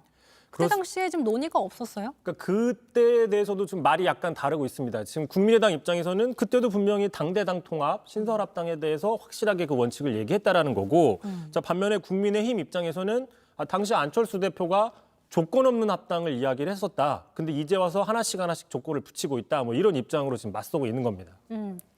누구의 말이 맞는 거예요, 당장은? 지금 당장은 그 부분에 대해서는 우리가 판단을 하기는 좀 애매하고요. 서로 간의 그 입장들이 분명히 있기 때문에 좀 더 이제 봐야 될 것 같습니다. 근데 오늘 사실 이준석 대표와 안철수 두 대표가 상견례를 했습니다. 오늘 합당 얘기가 나오지 않았나요? 네, 그 합당 얘기 나왔고요. 상당히 좀 신경전도 펼쳐졌는데 잠깐 보고 가시죠. 2달 전에 실무협의 대표를 뽑아놓고 기다리고 있었는데 국민의힘 내부 사정 때문에 지금까지 협의가 진행되지를 못했습니다. 국민들께서 이 합당 과정을 또 불안한 눈빛으로 지켜보지 않게 또 그리고 또 전쟁 같은 합당이 되지 않도록. 네, 지금 보신 것처럼 안철수 대표는 좀 국민의힘 탓이다라고 이야기를 하고 있고 또 국민의힘 이준석 대표는 조금 방어적인 모습으로 최대한 좀 평화적으로 가자 이런 모습을 보였습니다. 네, 지금 사실 우리 정치사를 좀 보면 합당과 탈당의 역사라고 해도 정말 무방한데 근데 아무 갈등 없이 이렇게 평화롭게 뭔가 순조롭게 가는 경우는 거의 없잖아요. 그렇습니다. 아무래도 합당이라는 것은 지금 양측의 주도권 싸움이랑 똑같거든요. 그렇기 때문에 이게 어떤 그 일방적인 흡수 이런 게 아닌 이상 시끄럽 수밖에 없습니다. 시끄러운 게 당연한 거죠. 자, 그런데 아까 말씀하셨지만 앵커가 이 두 당 좀 약간 비슷한 건 사실상 있습니다. 네. 자, 보시는 것처럼 국민의힘과 국민의당 한자 차이죠. 그다음에 오렌지와 빨강색 그 공식 색상도 약간 비슷한 계열입니다. 네. 좀 따뜻한 계열로요. 그리고 밑에 보면 영문명도 비슷합니다. 한번 읽어보실래요? People Power Party, The People's Party. 파워 차이네요. 그렇습니다. 파워만 차이가 있습니다. 발음이 되게 좋으신데 네. 근데 어쨌든 이 유사성 때문에 그래서 글씨체도 비슷하고요. 그래서 이미 지난해 8월 말 9월 초에 국민의힘으로 미래통합당이 변경할 때 이미 이런 보도들이 있었습니다. 혹시 이게 추후에 안철수 대표와 합당하려고 하는 포석 아니냐 이런 분석이 있었고요. 실제로 그 권은희 원내대표가 당신은 아니었지만 어쨌든 이렇게 얘기도 했습니다. 호평을 하면서 야, 국민의당과 연대에 좀 의중이 있는 것처럼 보인다라고 얘기를 했는데 이제 와서 당명 교체를 얘기하니까 국민의힘에서는 좀 황당하다 이런 기론이 있는 겁니다. 네, 지금 유튜브에서 댓글을 봐도 정말 이 당명 가지고도 논란이 토론이 좀 벌어지고 있습니다. 자, 근데 혹시 이렇게 되면은 분위기가 좀 불발되는 것도 아니냐. 합당이요? 네. 예. 근데 지금 보시면 국민의힘 측이 주도권을 갖고 있다는 게 정치적인 분석입니다. 왜 그러냐면 지금 지난 4월 서울시장 선거에서 승리했고 또 최근에 이준석 돌풍 힘입어서 지금 당 지지율이 올라가고 있잖아요. 자, 자력으로 대선을 좀 치를 수 있겠다. 정권 교체할 수 있겠다. 이런 자신감들이 상승하고 있기 때문에 지금 딱히 아쉬울 게 없는 거죠. 합당을 안 하더라도. 자, 반면 안철수 대표 입장에서는 지금 본인이 먼저 합당을 하겠다고 약속을 했기 때문에 이거를 깰 명분이 약하다. 그리고 독자 행보를 한다 할지라도 지금 장외에 윤석열이라는 강력한 장외 주자가 있기 때문에 그 원심력이 좀 셀 거다. 구심력이 떨어진다. 뭐 이렇게 볼 수 있는 거죠. 그렇다면 뭐 안철수 대표가 기호 2번이 아니라 다른 대선 후보 번호를 달고 나오는 건 좀 가능성이 희박하다라고 볼 수 있는 거죠? 그건 앞으로 시간이 좀 많이 남았기 때문에 앞으로 뉴스 썰개서 앞으로 썰어드리는 걸로 하겠습니다. 네, 재료 하나 챙겨놨네요. 예. 네, 알겠습니다. 두 사람이 이제 상계동에서 1km 남짓 거리에 사는 이웃 주민이라고 자꾸 나오고 있는데 현재 뭐 야권에서는 누구보다 좀 가깝지만 또 먼 사이가 아닌가 싶습니다. 그렇습니다. 네, 앞으로 좀 잘 썰어주세요. 예. 알겠습니다. 두 번째 썰 주제 볼까요? 네, 두 번째 바로 좀 보겠습니다. 네. 최고의 순방, 최고의 회담이었다고 자평했습니다. 44조 원 기업 투자에 비하면 초라한 백신 외교 결과입니다. 네, 박용만의 호소라고 잡아봤습니다. 지금 뭐 박용만 전 대한상의 회장 얘기인 것 같은데 지금 문 대통령 스페인 방문할 때 같이 가셨잖아요.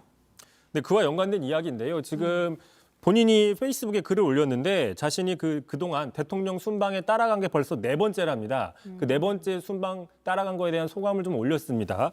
자, 그러니까 지금 우리 같이 수출로 먹고 사는 이런 나라에서는 대통령 순방 때 세일즈를 적극적으로 해야 된다 이런 얘기를 밝히면서 자, 그런데도 이런 식의 예를 들어 힘들게 다니고 있는데 괜히 기업들을 정부가 청와대가 끌고 다니는 것처럼 폄하할 때는 좀 마음이 답답하다 저런 글을 올렸습니다. 네, 저도 저 글을 다 봤는데 궁금한 게 사실 이제 순방을 동행할 때 경제인을 선정해서 가는 거잖아요. 아무나 갈 수 있는 건 아니니까요.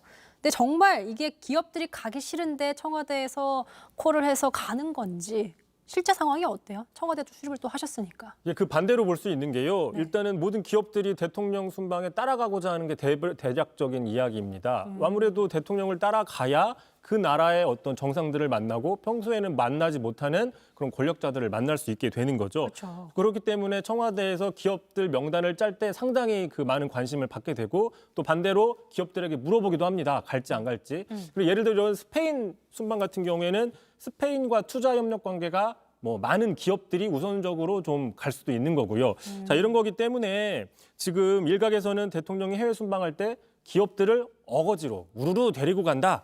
이런 것들을 비판하고 있지만 이런 것들은 오히려 그 반대다라는 게 바로 박용만 회장의 주장이라는 거죠. 그러니까 결국에는 이게 진보 보수 정권과는 상관없이 대한민국으로서 대한민국 차원의 세일즈 외교다라는 겁니다. 과거에요. 또 이런 비슷한 이야기를 했어요. 이게 2014년입니다. 이전 정부, 박근혜 정부 때예요. 그때도 박용만 회장은 대한민국이 순방 외교를 할 때 기업과 정부가 한 팀으로 세일즈하러 온다고 하면 상대방도 상당히 맞춰준다. 이게 얼마나 좋은 모델이냐라고 얘기를 한 적이 있습니다. 어쨌든 기업은 돈을 벌려고 투자를 하는 건데 근데 지난번 한미 정상회담 때도 기업들이 44조 가량을 투자했었는데 백신을 많이 못 구해왔다 뭐 이런 지적도 있긴 했잖아요. 그 관련해서 대표적으로 한 보수 언론 칼럼을 좀 가져와 봤는데 그때 문재인 대통령이 그 한미 정상회담에서 크랩 케이크 대접을 받았다 이런 얘기를 하면서 자, 한국의 대표 기업들이 차린 밥상에 숟가락을 얹어서 자기 입맛대로 식사하고 온 문 대통령 이러면서 상당히 깎아내렸는데 자, 정상회담 성과를 지적할 수는 있습니다. 지적할 수는 있지만 자, 마치 기업이 돈을 다 내고 청와대는 아무것도 안 하고 그 숟가락만 얹었다라는 식의 이런 근거 없는 비판은 오히려 기업들의 행동을 제약한다라는 게 바로 박용만 회장의 주장인 거죠. 네, 오늘 또 이성대 기자의 뉴스 썰기 잘 들어봤습니다. 고맙습니다. 붉게 물든 노을 바라보면 슬픈 그대 얼굴 생각이 나 고개 숙이네 눈물을 나 아무 말 할 수가 없지만 난 너를 사랑하네 이 세상 나뿐이야 소리 예, 오늘 두 번째 영끌 인터뷰에서는 민주당의 쇄신의 목소리를 전달하고 또 모으는 역할을 하시는 분입니다. 민주당의 초선 의원들 모임이죠. 80명이 넘게 있는데요. 이 더민초 초선 의원들 모임의 운영위원장 간사를 맡고 계신 고영인 더불어민주당 의원을 모셨습니다. 안녕하세요. 네, 안녕하세요. 고영인입니다. 예. 어제 회의부터 얘기를 할까요? 어제 더민초 그러니까 초선 의원들 모두 80여 명 중에 약 30여 명이 모였다고 들었는데요. 대선 주자 경선 연기 문제를 논의한 것으로 알고 있습니다. 그때 있었잖아요. 계셨잖아요. 그렇죠. 그 자리에. 예. 어느 쪽 의견이 더 많았습니까? 예, 한 35명 정도 왔었고요. 예. 일단은 그 전체 80명의 의견을 다 물은 게 아니기 때문에 그 발언자들의 의견만 가지고 이제 한쪽으로 쏠렸다 이렇게 얘기하기는 좀 조심스러운 부분이 있습니다. 근데 일단 발언자들을 보면 이제 연기를 찬성하는 의원님들과 반대하는 의원님들이 이제 엇비슷했고요. 단지 그 경선 방식을 역동적으로 하기 위해서 논의를 먼저 해보고 필요하면 연기할 수 있는 거 아니냐. 이런 의견들도 한 4-5명 됐거든요. 그러니까 이제 그것도 해석 여부에 따라서는 연기론이다. 연기의 가능성을 열어놓은 거니까. 일단 뭐 그렇게 방식 하면 그러니까 좀 룰을 더, 바꾸자면 그런 연기 문제도 관점으로 당연히 나오겠지라는 얘기들이 뭐 있죠. 관점에 따라서는 이제 그러니까 좀 더 많았다 이렇게 해석할 수 있는 여지는 있습니다.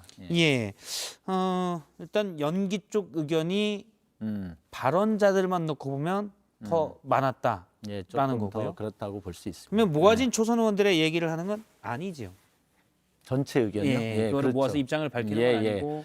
그러니까 전체적으로는 어쨌든 뭐 몇 명 더 많았다고 해서 전체 의견으로 모을 수는 없기 때문에 우리는 지금 이것이 팽팽하게 이런 의견이 나왔다라고 하는 것들을 지도부에게 전달하고 지금 후보자들 그 대선 후보자들도 의견이 나뉘고 또 국회의원들도 많은 문제 제기들을 하고 있는데 현재 지도부가 이거에 대해서 아직 결정을 못 하고 있으니 우리 초선이라도 먼저 얘기를 해서 빨리 매듭을 지을 수 있도록 하는 것이 우리 전체를 위해서 좋지 않겠느냐 이런 생각을 했고요. 그리고 이 경선 과정은 어떻게 보면 우리 민주당 후보자가 본선에서 승리하기 위한 과정이기도 하거든요. 그래서 그런 측면에서 그 방식과 기간 문제를 논의해야 된다 이렇게 생각을 했던 겁니다. 원래 이제 초선이라고 하면 신선함, 또 그러다 보니 개혁적, 뭔가 원칙에 기댄, 원칙에 근거한 이런 느낌이 많이 드는데요. 어제 이제 예를 들어서 경선 연기 찬성 측의 의원들이 있었고 또 반대 측 의원들이 있었는데 반대쪽, 그러니까 원래 정해진 일정대로 하자라는 의원들을 보면 김남국 의원 발언한 의원들입니다. 이규민 의원, 이해식 의원 이렇게 있는데 대부분 또 이제 이재명 지사 측의 캠프에서 어떤 역할을 맡은 것으로 알려지는 의원들이거든요. 어떤 원칙에 근거한 뭐 반대쪽도 다른 대선 주자들의 의견을 사실은 얘기한다. 그러니까 연기하기를 원하는 그런 해석들이 많고 그러다 보니까 이거는 초선 의원으로서의 입장이라기보다는 어느 후보를 지지하냐, 이른바 대선 주자 캠프별로 의견이 엇갈린다 이런 지적도 있거든요. 그렇지는 않습니다. 그렇진 않나요? 일단 그 의원님들 발언 누구누구 구체적으로 했다는 게 이렇게 얘기도 안 했는데 그런 것이 다 나간 것도 좀 이상한데요. 일단은 뭐 어느 캠프에 속해 있느냐에 따라서 아무래도 입장이 좀 편향되는 것은 사실입니다. 그걸 부정할 수는 없고 단지 그 캠프에 소속돼 있지 않은 의원님들이 굉장히 많거든요. 근데 이 의원님들의 생각은 지금 우리가 4.7 보궐선거 이후에 그 굉장히 위기의식을 느끼고 있고 그것 때문에 우리가 이제 더민초도 만들어졌고요. 또 이번에 이준석 현상이라고 하는 것을 보면서 이대로는 우리가 진짜 대선 승리를 담보할 수 없다. 그렇기 때문에 우리가 전반적인 과정을 하나하나를 승리로 갈 수 있는 걸 쌓아야 되는데 그중에 지금 이 경선 방식을 이나 기간을 놓고 볼 때는 어떻게 해야 본선 승리에 기여할 수 있는가 이제 이런 거에 대한 좀 진정성 있는 그런 고민들을 많이 했죠. 캠프에 소속돼 있지 않더라도. 만 아니더라도 그렇습니다. 순수한 고민도 많이 있었다라는 말씀이시고 방금 말씀하신 대로 이른바 이준석 현상, 국민의힘 대표 이준석 현상이 있고 4.7 재보궐선거에 참패를 했기 때문에 위기의식을 느낀다고 했는데 구체적으로는 초선 의원들끼리 만나면 어떤 얘기들 합니까? 예를 들어서 뭐 식사 자리나 3.3, 5는 아니죠. 5인 이상 집합금지니까 3344 모여가지고 좀 얘기를 할 거 아닙니까? 예, 뭐 예. 저도 저번에 이게 섬뜩하다 이런 표현을 쓴 적도 있는데 지금 가장 중요한 거는 물론 이제 이전에 그 뭐 우리 내부에 약간 안이한 생각들은 아니 선거는 이길 수도 있고 질 수도 있다. 약간 예. 이런 생각을 하시는 분들도 있었어요. 근데 이제 저희 초선들이 특히 위기의식을 느끼는 거는 이게 지금 구조적으로 2030 소위 그 층들은 우리의 전통적인 지지층이었단 말이죠. 근데 이들이 민심이 민주당으로부터 완전히 70~80%가 돌아섰다. 이건 굉장히 심각한 위기거든요. 예. 그런데 이것을 촉발시키고 또 이거를 좀 더 오히려 가중시키는 이런 역할을 이준석 새로운 신임 대표가 할 수 있다. 이런 걸 생각을 하면 저희들이 굉장히 심각하게 느끼고 있는 건 사실입니다. 자, 예. 심각하게 느꼈고요. 예. 그러면 구체적인 변화에 예. 예를 들어서 뭐 액션 플랜이라고 할까요? 예, 예. 실행 계획 같은 게 좀 있습니까? 아니면 실제 변화하는 모습이 있습니까? 그동안 이제 저희들이 첫 번째는 반성이었던 거죠. 그래서 반성을 뭐 성비 사건이라든지 또 조국 문제는 뭐 전체 의견은 아니었지만 이렇게 피력을 했고 또 이제 저희들이 반성 이후에는 변화와 쇄신이 필요한 건데 예. 그래서 일단 기존 이 쇄신이라고 하는 것은 또 기존의 질서나 또 기존의 책임 있는 부분에 대한 일정한 평가, 비판 이런 것들이 따르는 거거든요. 그러다 보면 이제 갈등의 요소도 있긴 한데 그래서 이제 어려움이 있긴 하지만 저희들이 용기를 갖고 목소리를 낼 땐 내야 된다. 그래서 이제 보여지는 것들이 지난번에 장관의 뭐 인사청문회 이런 예. 과정에서 저희들이 좀 어렵게 전체 목소리를 만들어서 내기도 했고요. 그렇죠. 더민초 예, 입장으로 예. 최소한 한 명 예. 이상은 낙마해야 된다는 네, 얘기를 했었죠. 그리고 이제 여러 가지 20대, 30대에 진짜 듣기 거북한 그런 말까지 다 쓴소리를 듣고 그걸 좀 대안으로 만들어 나가고 그래서 지금은 저희들이 이제 경청의 시간도 많이 보냈는데 중요한 건 국민의 고통의 지점에 들어가서 그들이 원하는 새로운 희망을 만들어내는 것을 제시를 동시에 하지 않으면 이 쇄신이라는 건 의미가 없거든요. 예. 그래서 이제 그러한 것들을 우리가 2030 TF라든지 주거안정 TF, 내 집 마련을 위한 희망을 만들기 위한 거. 그다음에 이제 코로나와 관련된 이제 백신 안정 또는 그 피해 보상 이런 것들에 대해서 지금 저희들이 많은 그 연구와 준비들을 하고 있습니다. 그래서 이제 그런 것들도 좀 예. 발표해 나갈 생각입니다. 사실은 쇄신을 제대로 하려면 네. 기존의 문법, 기존의 체계와는 보다 분명한 그렇죠. 결별이 필요한데 예. 제가 예를 들어서 말씀드리면 지난달에 이제 초선 의원 5명이 네. 입장문을 냈을 때 강성 지지층으로부터 이른바 문자 폭탄을 받았었고요. 예. 그 다음 입장문은 많이 반성의 예를 들어서 쇄신의 톤이 많이 다운이 됐었습니다. 그때 제가 5명 중에 한 분과 얘기를 좀 길게 했었는데 네. 이런 얘기를 하더군요. 너무 지금은 화합이 필요한 때인데 이렇게 튀는 행동들이 오히려 당내 분란을 가중시킬 수 있다는 목소리가 많다. 그래서 이 문제는 이제 덮어뒀으면 좋겠다. 구체적으로는 뭐 조국 전 장관 얘기죠. 이거를 덮어뒀으면 좋겠다라고 했고요. 실제 지난 3일이죠. 청와대에 갔을 때 초선의원 간담회 갔을 때 많은 초선의원들이 쓴소리를 할 줄 알았는데 이런 얘기들은 언급이 없었거든요. 그래서 자꾸 미래의 TF 이런 얘기들 하는 부분들은 덮어두고 가자는 건 아니냐. 그건 예를 들어 위선과 아닙니다. 내로남불의 네. 문제점에 대해서요. 그건 아니고요. 우리가 반성이라고 하는 것은 예. 철저히 하되 그것을 계속 반복해서 할 수는 없는 거 아닙니까? 그러니까 우리가 조국 문제는 어려운 조국 전 장관 문제요. 예, 조국 전 장관 문제는 어려운 조건 하에서 송영길 대표가 여러 의견들을 수렴하고 그래서 나름대로 총체적인 정리 형태로 발표를 했단 말이죠. 저희들이 청와대 가기 며칠 전에. 예. 그렇기 때문에 저희들로 봐서는 그것이 어느 정도 당 전체 차원에서 일단락이 됐다. 이렇게 좀 해석을 하는 거고요. 대통령 앞에서 무조건 각을 세우고 뭐 예. 이렇게 대립하는 것이 능사가 아니라 저희들이 여러 가지 기재부가 안 움직이니까 곡간을 풀어서 그 창고를 열어야 된다. 이런 재정의 부분들 역할에 대해서 좀 강조하셨죠? 강조도 했고 각도 여러 가지 정책 제안들을 좀 제기를 했었거든요. 예. 그래서 저희들은 이 조국 문제는 언론에서 마치 그것이 저희들이 또다시 한 번 더 반성과 쇄신의 징표처럼 자꾸 그걸 거론을 많이 했는데 그렇죠. 저희들은 그것은 일단락 됐고 좀 미래를 향한 것들도 해나가야 된다. 물론 과정에서 제대로 가지 않고 이런 쇄신을 지체시키는 여러 가지 모습이 정부나 당 지도부가 보인다. 그럼 예. 우리는 초선답게 언제든지 목소리를 낼 의향이 있습니다. 네. 예, 지금 의향을 말씀하셨고요. 네. 근데 왜냐하면 이런 얘기들이 자꾸 나오는 게 예를 들어서 지난달 초죠, 이달 초죠. 조국의 시간 책이 나온 뒤에 이슈가 커졌는데 네. 사실 초선 의원들 사이에서 이 부분에 대한 공식적이고 분명한 입장을 표하지는 않았었거든요. 네. 사실 당 분위기는 좀 묻어가자는, 그러니까 묻어가자가 예. 아니고 예. 묻어두자라는 분위기가 많은 것 같아서 그런 면에서 과연 뭐 지금 이른바 이준석 현상 바람도 있는데 쇄신의 이미지를 갖출 수가 있을까라는 지적들이 있었습니다, 일부에서. 네.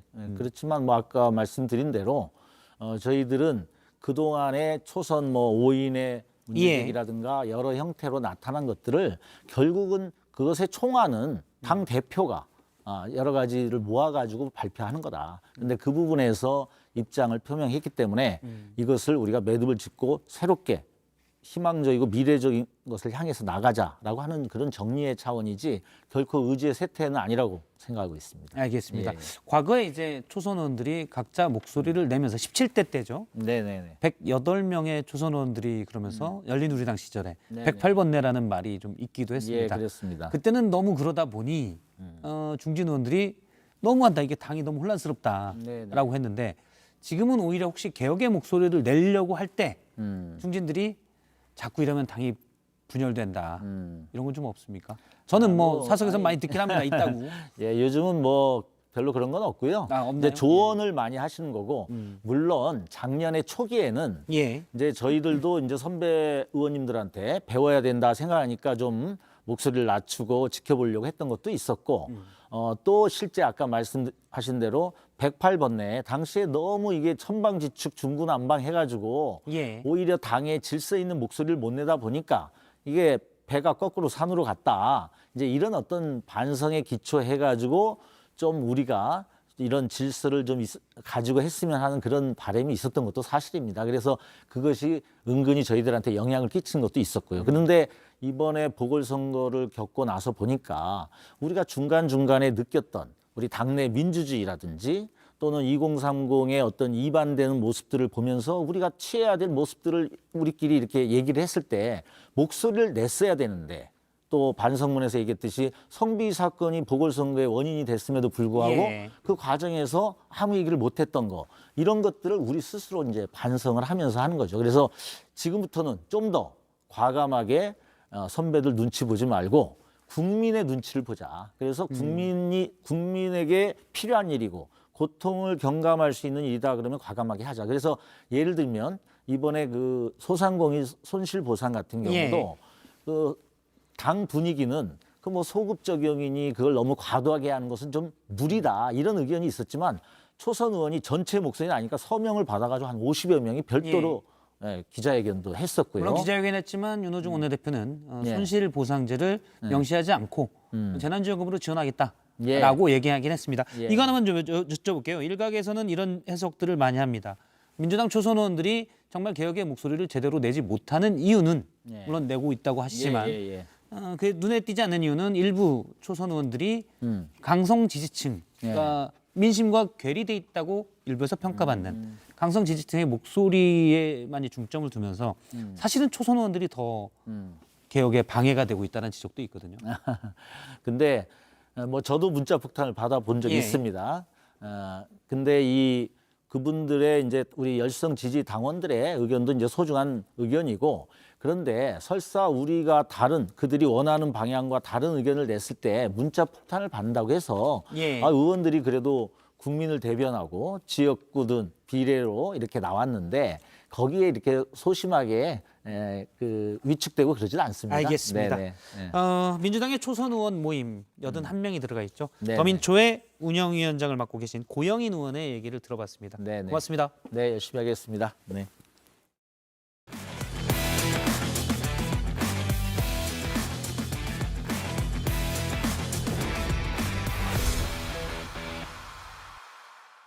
예, 지금 시각이 막 7시 25분을 지났습니다. 뉴스룸 5분 남았는데요. 강지영 아나운서, 오늘 뉴스룸 소식을 좀 짚어보죠. 네, 응급조치가 우선인 사설 구급차에서 벌어지는 각종 문제점들을 취재했는데요. 나홀로 심폐소생술부터 부실한 약품 관리까지 제대로 되지 않고 있는 응급조치, 보호자의 음성을 한번 들어보시죠. 숫자가 이제 100에서 90, 85 이렇게 떨어지니까 저도 어머나 큰일 났다. 이제 하면서 제가 흔들었는데 그럴 때도 적극적으로 해야 되는데 이제 차가 막 계속 흔들리고 이렇게 하니까 더 빠르게 가려고 하니까 더 많이 흔들리잖아요. 그러니까 적극적으로 그 심폐소생술이 안 되죠. 자, 이렇게 위험한 상황이 벌어지지만 오히려 사설 구급차는 늘고 있는데요. 잠시 뒤 뉴스룸에서 사설 구급차의 문제점을 집중 보도합니다.